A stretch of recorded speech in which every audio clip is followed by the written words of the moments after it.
17வது சட்டமன்ற பேரவையின் எதிர்க்கட்சி தலைவராக எனது முதல் உரை இது. பகுத்தறிவு பகலவன்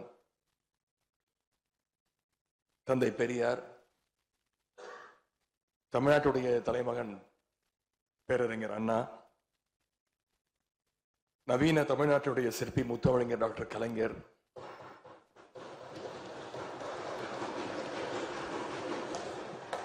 இந்தியாவுக்கே வழிகாட்டிய திராவிட மாடல் ஆட்சியை தந்த திராவிட முன்னேற்ற கழகத்துடைய தலைவர் திரு முத்துவேல் கருணாநிதி ஸ்டாலின் என எங்களுடைய தலைவர்களை எல்லாம் வணங்கி என்னுடைய இந்த உரையை துவங்குகின்றேன். முதல்ல என்னை இரண்டாவது முறையாக தேர்ந்தெடுத்து இந்த சட்டமன்றத்திற்கு அனுப்பிய என்னுடைய சேப்பாக்கம் திருவல்லிக்கேணி தொகுதி மக்களுக்கு என்னுடைய நன்றியை நான் இங்கே தெரிவித்துக் கொள்கின்றேன். அதே போல எங்கள் தலைவர் தலைமையிலான திராவிட முன்னேற்ற கழகத்துடைய கூட்டணிக்கு 1,82,82,782 வாக்குகளை தந்த தமிழ்நாட்டு மக்களுக்கு என்னுடைய நன்றியை நான் தெரிவித்துக் கொள்கின்றேன். அதேபோல எங்களுடைய கூட்டணி சட்டமன்ற உறுப்பினருடைய வெற்றிக்காக உழைத்த திராவிட முன்னேற்ற கழகத்துடைய அனைத்து நிர்வாகிகளுக்கும்,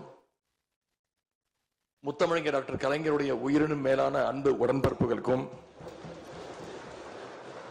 தோழமை இயக்க தலைவர்களுக்கும் தொண்டர்களுக்கும் என்னுடைய நன்றியை நான் தெரிவிச்சுக்கிறேன். இந்த அவையில என் கூட நின்று எனக்கு வழிகாட்டக்கூடிய எதிர்க்கட்சி துணைத் தலைவர் அண்ணன் திரு KN நேரு அவர்களுக்கும், எங்களுடைய கொறடா அண்ணன் வேறு அவர்களுக்கும், துணை கொறடா அண்ணன் திரு கோவி செழியன், செயலாளர் அண்ணன் திரு தங்கம் தென்னரசு, பொருளாளர் அண்ணன் திரு MRK பன்னீர்செல்வம் ஆகியோருக்கும், கழக சட்டமன்ற உறுப்பினர்களுக்கும் என்னுடைய நன்றியை நான் தெரிவிச்சுக்கிறேன். சட்டமன்றத்தில் நேற்று நாம அத்தனை பேரும் பதவி பிரமாணம் செஞ்சுக்கிட்டோம். அதன் பின்பு இன்னைக்கு முதல் நடவடிக்கையா பேரவைத் தலைவரை இன்றைக்கு தேர்ந்தெடுத்திருக்கிறோம். வரலாற்று சிறப்புமிக்க இந்த சட்டப்பேரவையில மாண்புமிகு பேரவைத் தலைவராக தேர்ந்தெடுக்கப்பட்டிருக்கக்கூடிய உங்களுக்கும், துணைத் தலைவராக தேர்வு செய்யப்பட்டிருக்கக்கூடிய திரு ரவிசங்கர் அவர்களுக்கும் எங்களுடைய தலைவர் சார்பாகவும் கழக சட்டமன்ற உறுப்பினர்கள் சார்பாகவும் மீண்டும் என்னுடைய வாழ்த்துக்களை நான் தெரிவிச்சுக்கிறேன். மாண்புமிகு பேரவைத் தலைவர் அவர்களே, இங்கே ஏற்கனவே எல்லாரும் குறிப்பிட்டது போல நானும் கேள்விப்பட்டிருக்கேன். நீங்க எப்பொழுதுமே சிரித்த முகத்துக்கு சொந்தக்காரர்னு கேள்விப்பட்டிருக்கிறேன். அது மட்டும் இல்லை, எல்லோருடையும் மிகுந்த அன்போடு பழகக்கூடியவர் அப்படின்னு பலர் சொல்லி நான் கேள்விப்பட்டிருக்கிறேன். இதே சட்டப்பேரவையில 1980ஆம் ஆண்டு தேர்தலையும் 2011 சட்டமன்ற தேர்தலையும் நீங்க வெற்றி பெற்று ஒரு சிறந்த சட்டமன்ற உறுப்பினரா நீங்க பணியாற்றி இருக்கிறீங்க. எனவே பேரவையுடைய மரபுகளும் விதிகளும் உங்களுக்கு புதுசு கிடையாது.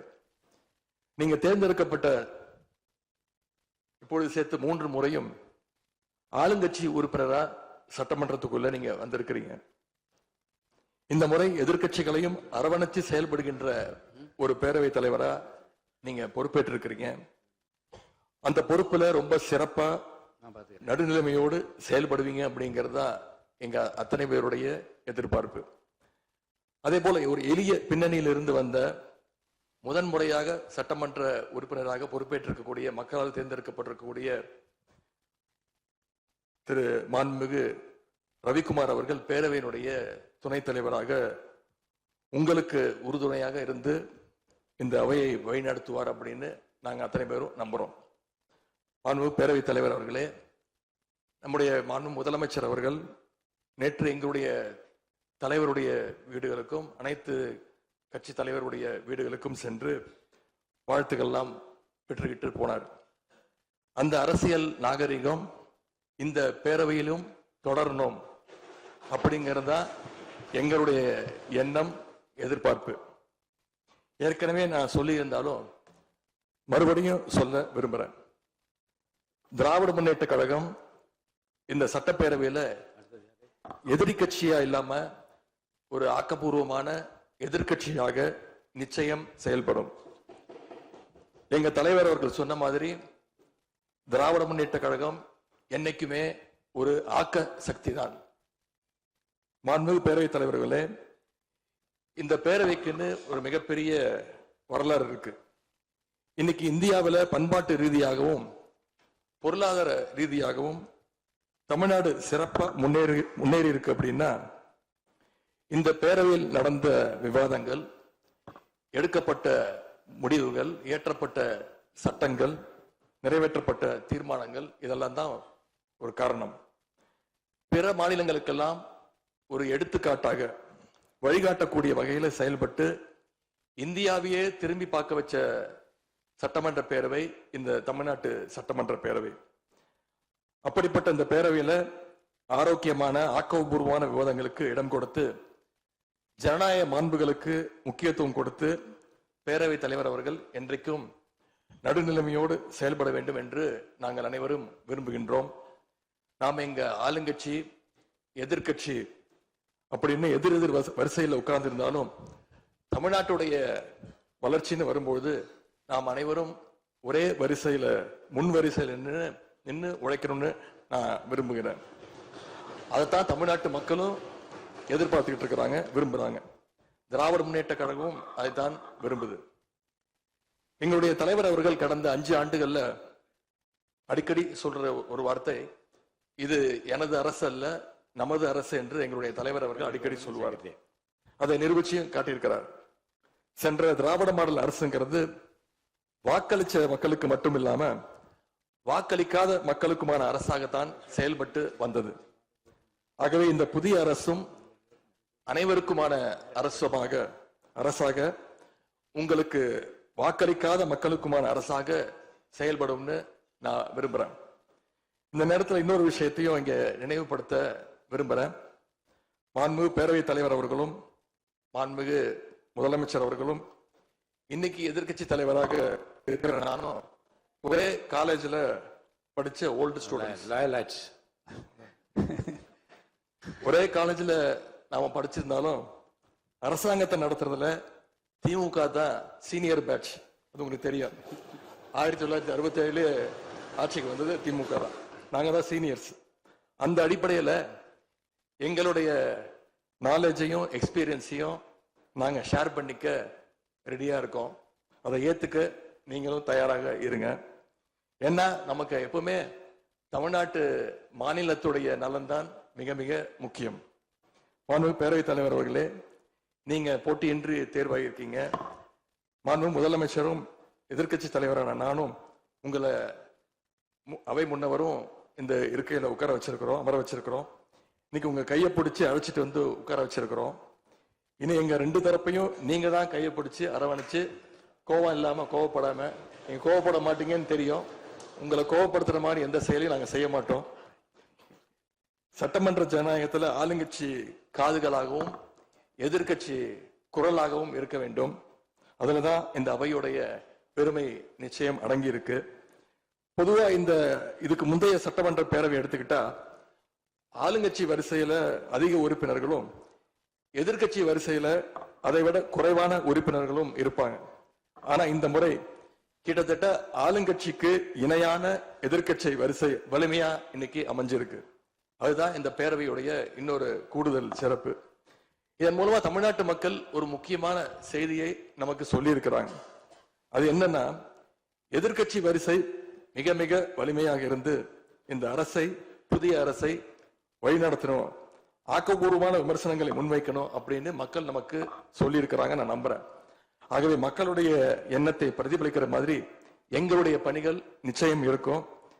மாண்புமிகு பேரவைத் தலைவர் அவர்களே, இந்த அரசு பொறுப்பேற்ற நிகழ்ச்சியில் நடந்த ஒரு நிகழ்வை இங்க நான் சுட்டிக்காட்ட விரும்புகிறேன். ஏற்கனவே சுட்டிக்காட்டியிருக்கிறாங்க. அந்த நிகழ்ச்சியில தமிழ்தாய் வாழ்த்து 3வது இடத்துக்கு தள்ளப்பட்டிருக்கு. இது தமிழ்நாட்டு மக்கள் மத்தியில மிகப்பெரிய ஒரு கோபத்தையும் அதிர்ச்சியையும் ஏற்படுத்தி இருக்கு. அதை எதிர்கட்சிகள் எல்லோரும் விமர்சிச்சிருக்கிறோம். அதுக்கு ஆளுங்கட்சியும் ஒரு விளக்கத்தையும் கொடுத்திருக்கிறாங்க, நானும் பார்த்தேன். எங்களோட கருத்து என்ன அப்படின்னா, பாஜக ஆட்சிக்கு வந்திருக்கக்கூடிய மேற்கு வங்க மாநிலத்துல பதவியேற்பு நிகழ்ச்சியின் போது வந்தே மாதரம் பாட்டு பாடப்படல. ஆனா இங்க தமிழ்நாட்டுல அது பாடப்பட்டிருக்கு. மேற்கு வங்கத்துல இன்னைக்கு யாரு ஆளுநரா போய் உட்கார்ந்து இருக்காங்க அப்படின்னு உங்க அத்தனை பேருக்கும் தெரியும், நான் சொல்ல வேண்டிய அவசியம் இல்லை. அவர் இங்க ஆளுநரா இருந்தப்போ தமிழ்நாடு சட்டமன்ற பேரவையில தமிழ்தாய் வாழ்த்துக்கு முன்னாடி தேசிய கீதம் பாடணும்னு பேரவையினுடைய மரபையே மாத்த சொன்னவர் தான் இன்னைக்கு மேற்கு வங்கத்துல ஆளுநரா இருக்கிறார். அதை நாங்க உறுதியா, எங்களுடைய தலைவர் அப்போதைய முதலமைச்சர் உறுதியா மறுத்தார். அதனால 2023ஆம் ஆண்டு முதல் தொடர்ந்து 3 வருஷம் அவர் பேரவையிலிருந்து வெளிநடப்பு செஞ்சுட்டு போன காட்சிகளை எல்லாம் நீங்களும் பார்த்திருப்பீங்க. இதன் மூலமா நாங்க சொல்ல வர்றது, அடுத்து விரைவிலேயே இந்த பேரவையில ஆளுநர் உரை நிகழ்த்த இருக்கிறார். ஆகவே ஏற்கனவே உங்களுடைய அரசினுடைய பதவியேற்பு விழாவில் நடந்த அந்த சம்பவம், அந்த தவறு மீண்டும் இந்த பேரவையில நடப்பதற்கு நீங்க அனுமதிக்க கூடாது, நாங்கள் அனுமதிக்க மாட்டோம்.